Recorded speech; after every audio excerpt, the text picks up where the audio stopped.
Hi hello friends, welcome back cine update. இப்போ நம்ம மைக்கி 17 Hollywood movie எப்படி இருக்குன்னு பார்க்கலாம் வாங்க. பிரபல கொரியன் இயக்குனர் போங் ஜூன் ஹோ இயக்கத்தில் ராபர்ட் பேட்டிசன் நடிப்பில் வெளியாகியிருக்க மைக்கி 17 திரைப்படம் எப்படி இருக்குன்னு பார்க்கலாம்.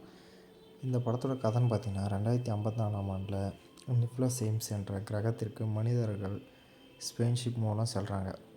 அந்த கிரகத்தில் மனிதர்கள் வாழக்கூடிய சூழல் இருக்கா என்பதை அறிய மிக்கி என்ற இளைஞரை பரிசோதனை எலி போல் இறக்கி விடுறாங்க. அவருக்கு உடல் உபாதைகள் ஏற்பட்டு இறக்குறாரு. பின்பு அவரை பிரின்ஸ் முறையில் மீண்டும் உயிர்ப்பிக்கிறாங்க. இதே போல் ஒவ்வொரு முறையும் அவர் பாதிக்கப்பட்டு இறந்து மீண்டும் மீண்டும் ஃப்ரிண்ட் செய்யப்படுறாரு. அவர் 17வது முறையாக ஃப்ரிண்டாகி வரும்போது கிரகத்தில் தரையிறங்க ஏதுவான மருந்து ஒன்றை கண்டுபிடிக்கிறாங்க.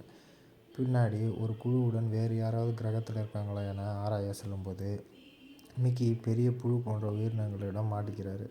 ஆனால் அவை அவரை ஒன்றும் செய்யாமல் வெளியே கொண்டு வந்து விட்டுருது.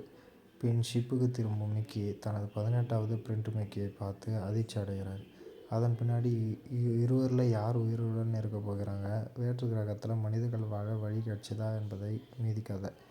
2019இல் வெளியாகி ஆஸ்கர் உட்பட பல விருதுகளை வாங்கி குவித்த பாராசைட் படத்தை இயக்கிய போங் ஜூன் ஹோ திரைப்படத்தை எடுத்திருக்காரு. மிக்கி கதாபாத்திரத்தில் ராபர்ட் பேட்டிசன் அதகலம் செஞ்சிருக்காரு. மிக்கி 17 மற்றும் மிக்கி 18 என இரு கதாபாத்திரங்களிலும் வித்தியாசங்களை காட்டி மிரட்டியிருக்காரு.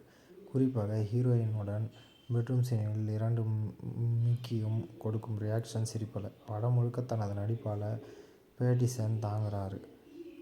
அவருக்கு ஜோடியாக வரும் நவோமி அகினாசா கதாபாத்திரத்தில் சிறப்பாக நடிச்சிருக்காங்க. இருவருமே போட்டி போட்டு நடிப்பை வெளிப்படுத்தியிருக்காங்க. இவர்களுக்கு அடுத்தபடியாக கென்னத் மார்ஷலாக வரும் மார்க் ரூபல்லோ வில்லத்தனத்தில் அதிகளவு ஸ்கோர் செஞ்சிருக்காரு. குளோனிங், ஸ்பேஸ்ஷிப் டிராவல் போன்றவற்றை பல ஹாலிவுட் படத்தில் நாம் பார்த்துருப்போம். அதே பாணியில் இந்த கதை நகர்ந்தாலும் சுவாரஸ்யம் குறையாமல் திரைக்கதையை கொண்டு சென்ற விதத்தில் நம்மை உட்கார வைக்கிறார் இயக்குனர். பல இடங்களில் நம்ம சிரிக்க வைக்கிறாரு. ஒரு காட்சியில் ஹீரோ வேற்றுக்கிரக உயிரினங்களுடன் "என்னை ஏன் சாப்பிட மாட்டுகிறீர்கள், நான் நல்ல உணவு தான்" என்று கூறும்போது குபீர் சிரிப்பு எழுகிறது. ஸ்பேஸ்ஷிப்பை தனது கண்ட்ரோலில் வைத்திருக்கும் ரூபல்லோ ஒரு கட்டத்தில் ஹிட்லர் கெட்டப்பில் வராரு.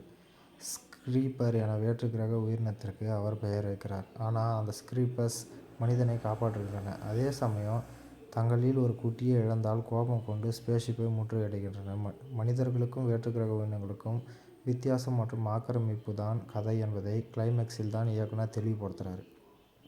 அதுவரை கதை பிரிண்டிங் உயிர் வாழ வேண்டுமென்றால் மனிதர்கள் எப்படி வேண்டுமானாலும் சிந்திப்பார்கள் என எங்கெங்கோ சென்று திரும்புகிறது.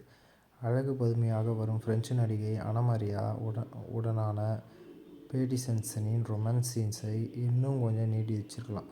படத்தில் ப்ளஸ்ன்னு பார்த்தீங்கன்னா நடிப்பு, மேக்கிங்கு, காமெடி வசனம். மைனஸ்ன்னு பார்த்தீங்கன்னா ஹாலிவுட்டில் பார்த்து பழகிய கதைக்களம் தான். மொத்தத்தில் ஸ்பேஸ்ஷிப் டிராவல் படங்களை விரும்பி பார்ப்பவர்களுக்கு ஒரு முறை இந்த மிக்கி 17ஐ விசிட் அடிக்கலாம். இந்த படத்துக்கு நம்ம சேனலில் 5க்கு 2.75 வரைக்கும் ரேட்டிங் தரலாம். தொடர்ந்து நம்ம சேனலை லைக் பண்ணுங்கள், ஷேர் பண்ணுங்கள், கமெண்ட் செக்ஷனில் இந்த படம் எப்படி இருக்குன்னு கமெண்ட் பண்ணுங்கள். அப்படியே நம்ம சேனலை சப்போர்ட் பண்ணுங்கள்.